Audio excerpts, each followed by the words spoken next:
उन लोगों से पूछना चाहता हूँ कि सन 1971 में जब 92,000 सैनिक बंदी बनाए गए थे, जिनको लगभग 6 महीने से लेकर के साल भर हमने खिलाया पिलाया, उनको क्यों छोड़ दिया था? अगर उसी समय आप निर्णय ले लेते, या तो पाक अधिकृत कश्मीर, जम्मू कश्मीर, और या तो सैनिक, तो 92,000 सैनिक उस समय आप छोड़ दिए। तब आपको नहीं याद आया कि क्यों छोड़ रहे हैं? और इस समस्या की जड़ कहाँ से? समस्या की जड़ तो आजादी के समय,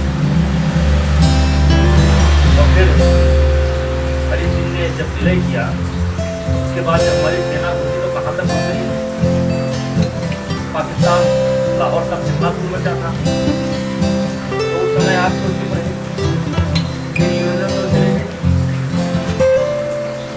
फिर आगे चल करके आपने एक विशेष दर्जा 370 का क्यों प्रदान किया? तो आज इसके कारण ये समस्या है, जिस समस्या के कारण आप कह सकते हैं कि लाखों से ऊपर नागरिक मारे गए, बहुत बड़ी संख्या हमारे सेना के जवानों की भी है।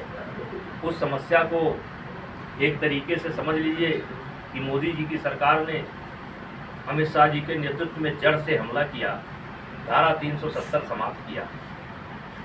कहते थे, नारा लगता था कि जहां हुए बलिदान मुखर्जी वो कश्मीर हमारा है। लगता था कि कोई सपना हम देख रहे हैं कि वो कश्मीर हमारा है। आज धारा 370 समाप्त हुआ। कहते थे खून की नदियां बह जाएंगी, कहाँ बही खून की नदियां? अच्छी करके एक घटना हो गई। वैसे तो कहीं भी घटना हो सकती है छिप करके, क्योंकि अब तो वहाँ का वातावरण ऐसा हो चुका था कि बच्चे अपना गाड़ी उठाते थे, फैमिली बैठाए चले जाते थे।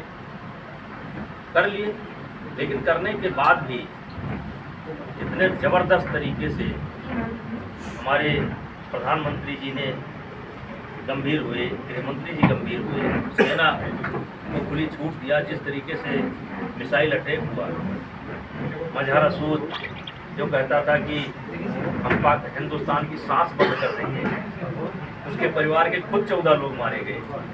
वो मिमिया रहा था पहली बार कि अच्छा होता हम भी मारे जाते, और इसके बावजूद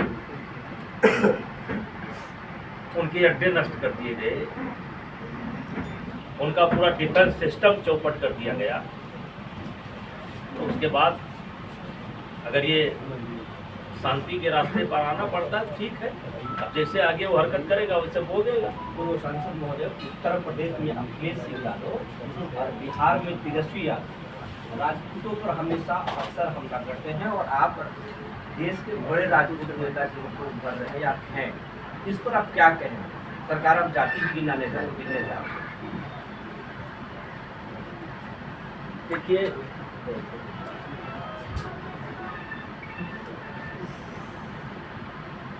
ये तो मुझे केवल राजपूत तक सीमित है। अगर आप मुझे केवल राजपूत कहते हैं तो मुझे बड़ा तकलीफ सर हम यहाँ तक, क्योंकि हम यहाँ तक पहुँचे हैं तो इसमें सबका साथ है, और इसलिए हम सबकी बात करते हैं।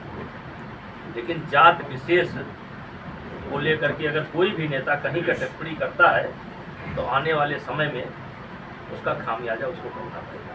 सर 4 PM चैनल पर प्रतिबंध लगा दिया गया और नेहा सिंह राठौर पर FIR दर्ज कर दिया गया। क्या राष्ट्रीय सुरक्षा के नाम पर लोकतांत्रिक शक्तियों को दमन किया जा सकता है? इस पर मैं कुछ आपको प्रकाश नहीं डाल सकता। जातीय जनगणना को लेकर बात है।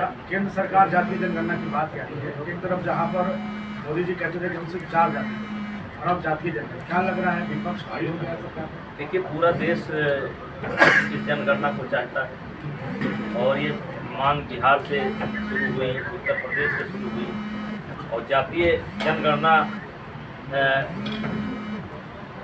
ऐसा लगता है कि कोई बम फूटेगा, ये जनगणना के बाद बम फूटेगा और कुछ लोग इस देश से चले जाएंगे। इसको इस प्रकार से हुआ बना करके काम किया जा रहा है। और सबकी मांग थी, केंद्र सरकार करा रही है, देखा जाएगा कौन सा बम फूटेगा। जातीय जनगणना के बाद कहा जा रहा है कि प्राइवेट में नहीं, जातीय जनगणना के बाद बम फूटेगा और हम लोग इस देश से बाहर चले जाएंगे, यानी सवर्ण इस देश से बाहर चले जाएंगे, हमारे लिए कोई अलग देश बनेगा। विपक्ष का कहना है कि अरे हम आपका जवाब दे चुके, जातीय जनगणना के बाद एक बम फूटेगा और सवर्ण जो इस देश के अंदर है वो आसमान में चले जाएंगे। हो गया, इससे बढ़िया जवाब नहीं।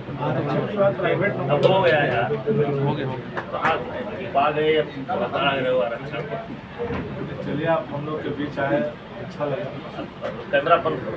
पहले टीवी वगैरह में सुनते थे।